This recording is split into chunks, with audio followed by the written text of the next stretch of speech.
తెలుసుకుందాం. BRS party అధికారంలో ఉన్నప్పుడు కేసీఆర్ వ్యతిరేక క్యాండిడేట్ పెట్టగలిగిందా, గెలవగలిగినా మీరు చెప్పండి. అంటే దుబ్బాక నుంచి స్టార్ట్ అయింది. దుబ్బాక, హుజురాబాద్, మునుగోళ్ళేమో దగ్గర దాకా వచ్చారు. జేహెచ్ఎంసీ ఎన్నికలు రేరుగా కొద్ది అంటే ఎప్పుడు మొదలైంది 2018లో సంపూర్ణమైన మెజార్టీ కేసీఆర్ గారికి ఇచ్చిన తర్వాత కూడా 90 సీట్లు ఇచ్చింది. 85+2 90 సీట్లు ఇచ్చిన తర్వాత కూడా కాంగ్రెస్ పార్టీని మొత్తం చీల్చి మెర్జీ చేసుకున్న తర్వాత 4 నెలల పాటు 5 నెలల పాటు క్యాబినెటే లేకుండా మొత్తం చక్రవర్తి లాగా రాజులాగా ఆయన ఒక్కడే మొత్తం రాష్ట్రానికి అధిపతిలాగా నడిపిన తర్వాత ప్రజల్లో ఒక ఏవగింపు మొదలైంది. అప్పటి నుంచే కదా భరత్ గారు. కానీ దబాయింపులు, అధికార దుర్వినియోగం, పైసల వల్ల కొంత అక్కడక్కడ గెలవచ్చు. కానీ ఎప్పుడెప్పుడైతే ఈ కొంచెం పట్టు దొరికిందో ప్రజలకి, దుబ్బాకలో గీడెవరు గెలుతారు అనుకున్నారు. ఈ దుబ్బాకలకి బీజేపీ ఎక్కడికి ఇక్కడ ఎవరు గెలుస్తారన్నారు. కొట్టి గెలిచి వచ్చింది. దాని తర్వాత కనివిప్పు కలిగింది.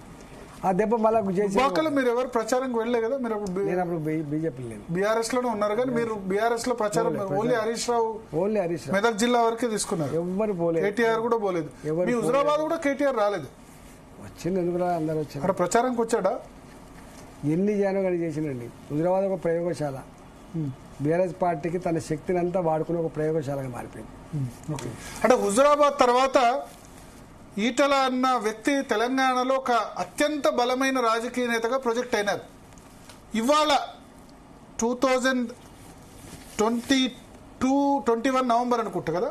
21 నవంబర్ 21 కదా. 21 నవంబర్ కదా. ఎగ్జాక్ట్ గా 4 సంవత్సరాల తర్వాత 2వ తారీఖు వచ్చింది. కాబోయే ముఖ్యమంత్రి ఈటల అన్న విధంగా అయింది, ప్రొజెక్ట్ అయింది.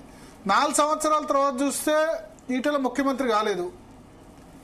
ఎదురు దెబ్బలు తెలిగాయి. గజ్వేల్లో ఓడిపోయినారు. తర్వాత హుజురాబాద్లో 7 సార్లు గెలిచిన దగ్గర ఓడిపోయినారు. మళ్ళా తర్వాత 6 నెలలకే ప్రజలు దేశంలో అతిపెద్ద పార్లమెంట్ నియోజకవర్గమైన మల్కాజ్గిరిలో గెలిపించారు. మంచి ఓట్లు, 3 లక్షల ఓట్ల దగ్గర ఓట్ల మెజార్టీ గెలిపించారు. సో 4 సంవత్సరాల క్రితం దాదాపు ఇక తెలంగాణ రాష్ట్రానికి ఈటల ముఖ్యమంత్రి, బీసీ ముఖ్యమంత్రి అనౌన్స్ చేసినప్పుడు ఈటలనో లేదా బండి సంజయ్ ఎవరో అని అనుకున్నారు. అరవిందో అని అనుకునే స్థాయి నుంచి ఈ 4 సంవత్సరాలు వెనక్కి తీసుకుంటే మీరేమైనా తప్పు మార్గం తీసుకున్నారని ఏమైనా అనిపించిందా?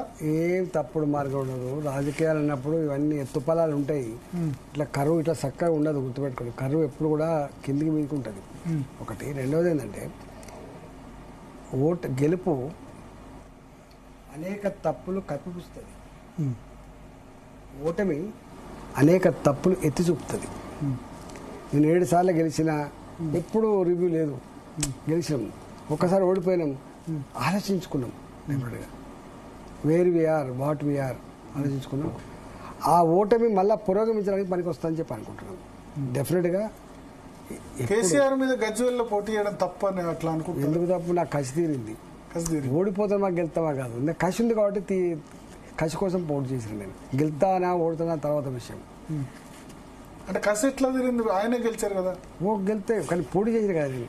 ఓకే, పోటీ చేసి గజ్వెల్ లాంటి ప్రాంతంలో ఆయన పెద్ద మొత్తం సామ్రాజ్యాల్లో ఆయన కొన్ని వేల కోట్ల రూపాయలు పెట్టి ప్రాజెక్టులు కట్టి, కొన్ని వేల కోట్ల రూపాయలు పెట్టి రోడ్లు వేసి కేసీఆర్కి ఎదురులేని జాగల 70,000 ఓట్లు వచ్చినాయి. 67,000 ఓట్లు 70,000 ఓట్లు వచ్చినాయండి. వట్టిగా పోయి ఆడ నామినేషన్ వేసి కొద్ది రోజులు ప్రచారం చేస్తే నాకు వచ్చిన ఓట్లు 70,000 తక్కువ వచ్చినాయా? కానీ మీ హుజురాబాద్ లో ఓడిపోయినారు కదా. ఆదరించిన హుజురాబాద్ 20 సంవత్సరాల పాటు వాళ్ళకు ఎక్కడో కోపం వచ్చింది. వాళ్ళకు మావాడు ఇంత కష్టకాలంలో గెలిపిస్తే మమ్మల్ని వదిలిపెట్టిపోతాడు అని చెప్పి తప్పుడు ప్రచారం చేసి కేసీఆర్ అన్ని ప్లానాలకు వేసిండు. సక్సెస్ అయిండు ఆయన. కేసీఆర్ అంటూ వేసిన దాంట్లో సక్సెస్ అయిండు.